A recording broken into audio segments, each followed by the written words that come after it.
वो, चाहे तुम्हारे घर के पास में जो मंदिर हो उसमें जो शिवलिंग हो वो, या 12 ज्योतिर्लिंग, उपलिंग, ये जितने भी शिवलिंग विराजमान हैं, ये जितने भी शिवलिंग विराजित हैं, इन शिवलिंग पर जब हम जल चढ़ाकर उस जल का आचमन करते हैं तो उस शिवलिंग की जो ज्योति होती है, शिवलिंग की जो ऊर्जा होती है, शिवलिंग की जो एनर्जी होती है, शिवलिंग का जो बल होता है, वो बल हमारे भीतर भी उतरता है और हमारे रोगों को निवारण करता जाता है, हमारे दुखों को निवारण करता जाता है, हमारे कष्टों का निवारण करता जाता है। हमारे दुख, हमारी तकलीफें, हमारा कष्ट अपने आप समाप्त होते चले जाता है। 3 स्थान शिवलिंग पर वर्णित है कि ये 3 स्थान का जब स्पर्श करते हैं तो आप कितने भी रोग से ग्रसित क्यों ना हो, आप कितने भी रोग से घिरे क्यों ना हो, 3 स्थान का स्पर्श करने से आपको एक अलग से ऊर्जा प्राप्त होती है और आपके शरीर में कितना भी कंपन हो रहा हो, कितनी भी कमजोरी हो रही हो, कितना भी दर्द हो रहा हो, कितना भी कष्ट हो रहा हो, 3 स्थान शिवालय में शिवलिंग के जगह पर बताए गए हैं। उन स्थानों का स्पर्श करने से शरीर में एक ऊर्जा आती है, शरीर में एक बल उत्पन्न होता है, एक ऊर्जा आती है, शरीर के अंतर्गत एक ऊर्जा का संचार होता रहता है। अब उस शिवलिंग को अपन समझें, सभी लोग जरा स्मरण करेंगे। शिवलिंग के अंतर्गत 3 स्थान ऐसे बताए गए हैं जो हमारे को एक बल देते हैं, हमारे भीतर की एक ऊर्जा उत्पन्न करते हैं। हमारे अंदर कितनी भी कमजोरी होगी, अगर आपने वो 3 स्थान पर हाथ का स्पर्श कर कर पंचाक्षर मंत्र नमः शिवाय या षडाक्षर मंत्र ओम नमः शिवाय या श्री शिवाय नमस्तुभ्यम का स्मरण किया है तो वो स्थान का स्पर्श करते ही आपके अंदर एक ऊर्जा, एक एनर्जी, एक बल आपके अंतर्गत आता चले जाएगा, एक ऊर्जा आपके अंतर्गत आती चली जाएगी। 3 स्थान, पहला जो ये जलाधारी बनी हुई है, ये जो गोल जो भाग आता है, जलाधारी में जो भी गोल भाग है वो गोल भाग का हाथ से स्पर्श कर लो, अर्थात जो माता जी का हस्त कमल है, पार्वती जी का, वो जो गोल जलाधारी है जिस पे शिवलिंग रखा हुआ है, वो गोल जला, ये जो चरण है जहां से पानी बहकर जाता है उस स्थान पर नहीं, जहां गोल भाग है उस गोल भाग पर अपने सीधे हाथ का स्पर्श करना और श्री शिवाय नमस्तुभ्यम का जाप या पंचाक्षर मंत्र या षडाक्षर मंत्र ओम नमः शिवाय का जाप करना, पहला। दूसरा स्थान, जहां से पानी बहकर जा रहा है उस स्थान का पानी जहां से बहकर नीचे गिरता है वो भाग पर अपने हाथ का स्पर्श, जहां से पानी बहकर नीचे गिरता है, जो जल आप चढ़ाते हो वो जल बहकर जो नीचे की ओर जाता है उसका स्पर्श, और पंचाक्षर या षडाक्षर या श्री शिवाय नमस्तुभ्यम मंत्र का जाप। फिर तीसरा स्थान बताया कि शिवलिंग में किसी भी स्थान पर अपनी हथेली का स्पर्श, केवल हथेली का स्पर्श, उसमें उंगलियों का स्पर्श नहीं, केवल हथेली का स्पर्श, और पंचाक्षर या षडाक्षर या श्री शिवाय नमस्तुभ्यम मंत्र का जाप। ये 3 स्थान ऐसे बताए हैं कि आपके शरीर में अगर बिल्कुल भी इतनी एनर्जी नहीं है कि आप 2 कदम चल सकते हैं तो शंकर के मंदिर में, शिवालय में जाकर ये 3 स्थान का स्पर्श करिए। मंदिर से जब आप बाहर निकलेंगे तो खुद के बल पर निकलेंगे, कोई आपको उठाने के लिए जरूरत नहीं। आप स्वयं के बल पर निकल सकते, स्वयं के बल पर आगे बढ़ सकते, स्वयं के बल पर अग्रणी हो सकते, स्वयं के बल पर आप आगे निकल सकते हैं। 3 स्थान हैं जहां व्यक्ति के जीवन के दुख, तकलीफ, रोग, कष्ट अपने आप नष्ट होते चले जाते हैं। तो पहला जो स्थान है वो पार्वती जी का स्थान हस्तकमल, दूसरा कार्तिकेय और गणेश के मध्य में जो अशोक सुंदरी है और कार्तिक गणेश बैठे वहां से जो पानी नीचे की ओर आता है वो स्थान, और तीसरा अपनी हथेली का शिवलिंग का कोई भी स्थान जहां अपनी हथेली का स्पर्श हो जाए वो स्थान। ये 3 जगह हमें बल देती है, हमें ऊर्जा देती है, हमें एनर्जी देती है।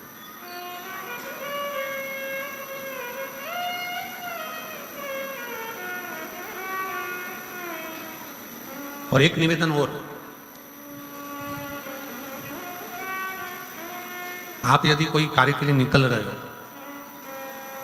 कोई कार्य करने के लिए जा रहे हो और आपका मन उस कार्य में डामाडोल हो रहा है, ये होगा कि नहीं होगा, सफलता मिलेगी कि नहीं मिलेगी, मैं कोर्ट में जा रहा हूँ या पैसे पर जा रहा हूँ या कोई जमीन का लफड़ा है या कोई प्रॉब्लम है, इसमें सफलता मिलेगी कि नहीं मिलेगी। जब आपके दो मन, और ऐसा तो संसार में कोई जन्मा ही नहीं जिसके दो मन ना हो। घर से कथा सुनने निकलते हो तो दो मन हो जाते हैं, आज पीली साड़ी पहन के जाऊं कि नीली पहन कर जाऊं, दो मन जब भी हो जाते हैं। भोजन करने बैठते हो तो भी दो मन हो जाते हैं, दाल खाऊं कि गोभी की सब्जी से पहला टुकड़ा खाऊं। रोटी का पहला टुकड़ा जब तोड़ने का नंबर आता है तो सोच में आता है कि इससे खाऊं कि इससे खाऊं कि इससे खाऊं। दो मन तो वहां पर भी। किसी के यहाँ शादी में गए, किसी के यहाँ शादी में पहुंचे और शादी में पहुंचकर वहां बहुत सारे स्टॉल लगे हैं, खाने की बहुत सारी व्यवस्था करी गई है। फिर दो मन हो जाते हैं कि मैं पहले चाउमीन खाऊं कि पानी पतासा खाऊं, गोलगप्पा खाऊं कि छम्मक लड्डू खाऊं कि मैं जलेबी खाऊं कि क्या भाषा। मन दो हर जगह। और ऐसा नहीं है कि मन दो नहीं होते, मन विचलितता देते। और शिव महापुराण की कथा कहती है कि कभी भी अगर कोई फार्म भर रहे हो, कोई एग्जाम दे रहे हो, कोई कंपटीशन एग्जाम में बैठे हो, या मेरे बेटे बेटी 10th और 12th का यदि एग्जाम दे रहे हैं, तो अपना दो मन मत करो, तुम एक मन बनाओ कि मैं इस एग्जाम में बैठ रही हूं और मेरा विश्वास करता है कि मैं शंकर पर पूरा भरोसा करती हूं और मैंने रात दिन पढ़ाई करी है तो मैं पास होकर मानूंगी, तो वो पास होकर ही। जहां मन विचलित हो जाता है, जहां मन दो हो जाते हैं, फिर वहां थोड़ा सा भ्रम उत्पन्न हो जाता है, फिर थोड़ा सा भ्रम उत्पन्न हो सकता है। पर जब आपने एक विचार कर लिया कि मुझे सफलता मिलेगी, तो ये निश्चित है कि दुनिया में कोई ऐसा पैदा नहीं हुआ कि आपकी सफलता को रोक दे, आप आगे बढ़कर ही रहो। और एक निवेदन और है, मान लो किसी कारणवश सफलता नहीं मिली और आप सफल नहीं हुए, तो चिंता मत करना, चिंता करने की जरूरत नहीं है। एक बार अगर एग्जाम दिया, एक बार अगर अपन फील्ड में उतरे और एक बार में सफलता नहीं मिली तो चिंता मत करो, ये मत सोचो कि पीछे हट गए। शिव महापुराण की कथा में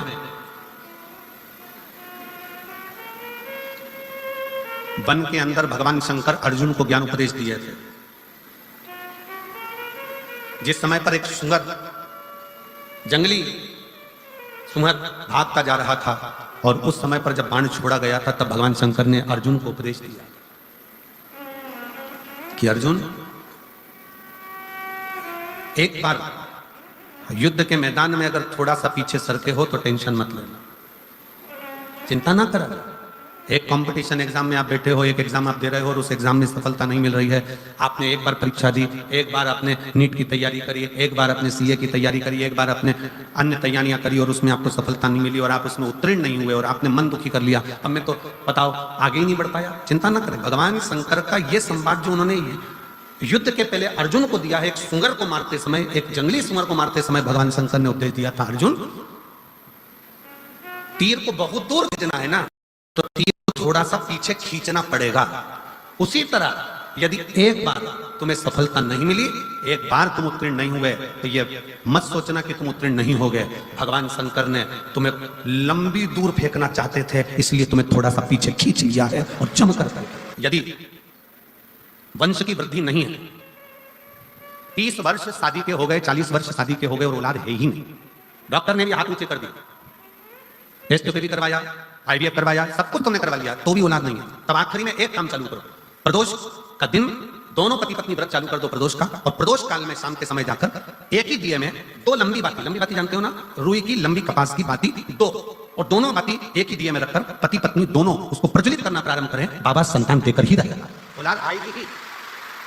दीप की जो बाती में अंतर आ जाता है, एक गोल बाती में और लंबी बाती में अंतर आता है, बहुत अंतर आता है। पितरों के लिए गोल बाती का प्रयोग बहुत कम होता है हमारा, देवी जी के लिए, माता रानी के लिए, जगतजननी के लिए गोल बाती का प्रयोग बहुत कम होता है हमारा, ध्यान रखिएगा। एक पितर के लिए, एक जगतजननी जगदम्बा दुर्गा भवानी के लिए गोल बाती का प्रयोग कम होता है, लंबी बाती का प्रयोग ज्यादा होता है। क्यों? क्योंकि हमारे घर की कुल देवी और हमारे घर के पिता हमारे वंश की वृद्धि करें, इसलिए लंबी बाती रखी जाती है, जिससे हमारा वंश बहुत लंबा चले, बहुत उन्नति की ओर बढ़े, इसलिए लंबी बाती का प्रयोग किया।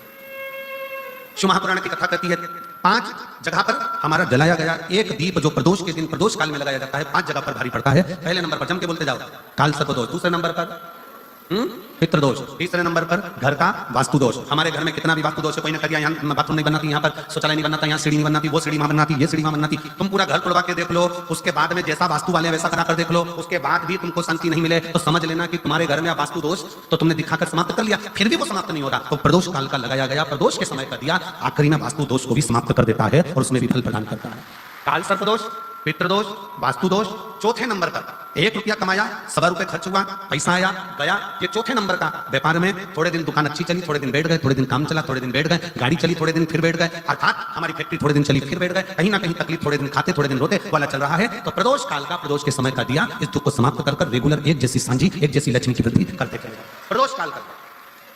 और 5वें नंबर का प्रदोष काल का दिया, प्रदोष समय का दिया, 5वें नंबर पर रोग का निवारण का, रोग निवारण। ये 5 स्थान जो बताए गए हैं प्रदोष काल के दिन, प्रदोष के दिन दीप प्रज्वलन के। और अब की बार की जो शिवरात्रि आ रही है, बाबा देवादिदेव महादेव की बड़ी कृपा है उस पर, बहुत करना। 25 तारीख को प्रदोष और 26 तारीख को शिवरात्रि। अब जरा प्रदोष के पर्यांत की, प्रदोष के बाद की बिल्कुल लगी हुई पीठ से जो शिवरात्रि होती है, वो शिवरात्रि अगर उस शिवरात्रि का व्रत, साधना, तप, भजन, संसार का मनुष्य कर लेता है तो जिंदगी में उसने कोई व्रत किए ना किए हो, अगर एक व्रत शिवरात्रि का, प्रदोष की पीठ से लगी हुई शिवरात्रि का अगर कर लेता है तो उसको पूरे जीवन के व्रत का पुण्य फल प्राप्त होगा। एक व्रत शिवरात्रि का प्रदोष पर्यंत की, अर्थात प्रदोष की पीठ से जुड़ी हुई। अब अगर आप कोई ब्राह्मण से, अगर कोई विद्वजन से, कोई पंडित जी से आप पूछेंगे प्रदोष कितनी बजे लग रहा है, वो बताएंगे फिर प्रदोष लगने के बाद प्रदोष कब समाप्त हो रहा है, तो जिस दिन 26 तारीख हो रही है उसमें लगा लगाया, दोनों की पीठ मिल रही है, दोनों। करो व्रत।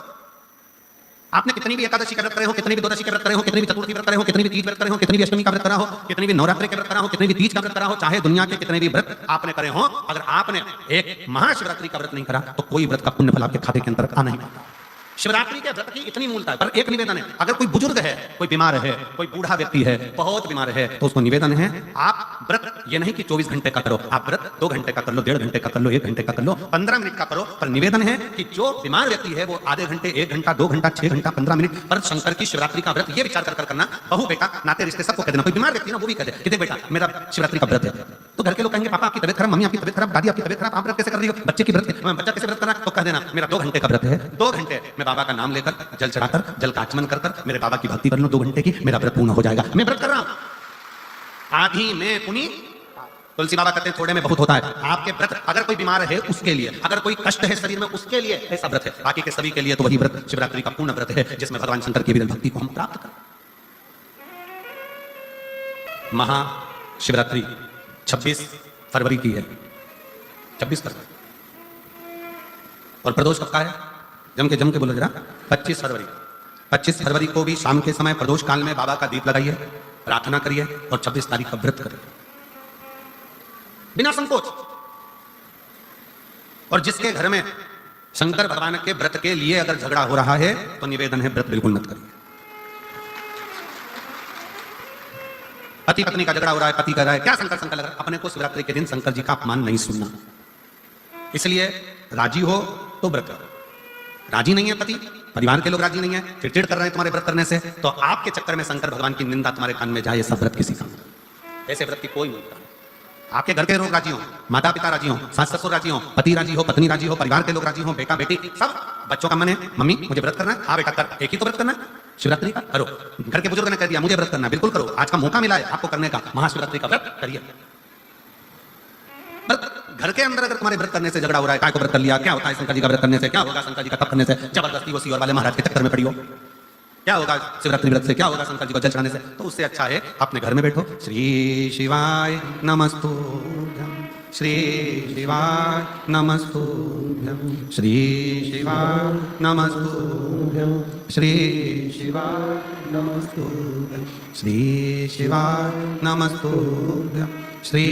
शिवाय नमस्तुभ्यं। घर में बैठकर भगवान शंकर का गुणगान करो, भगवान शंकर का नाम जाप करो, भगवान शंकर की भक्ति करो, उससे बढ़कर कोई सुख नहीं, उससे बढ़कर कोई आनंद। पर निंदा ना सुनते हुए, कुछ गलत विचार ना लाते हुए, गलत सोच ना लाते हुए, गलत दृष्टि ना रखते हुए, गलत भाव ना रखते हुए भगवान शंकर की विरत भक्ति को अपने भीतर उतारने का प्रयास करें, शिव को अपने अंदर उतारने का प्रयास करें। शिव भक्ति शिव महापुराण की कथा कर रहे हैं। 3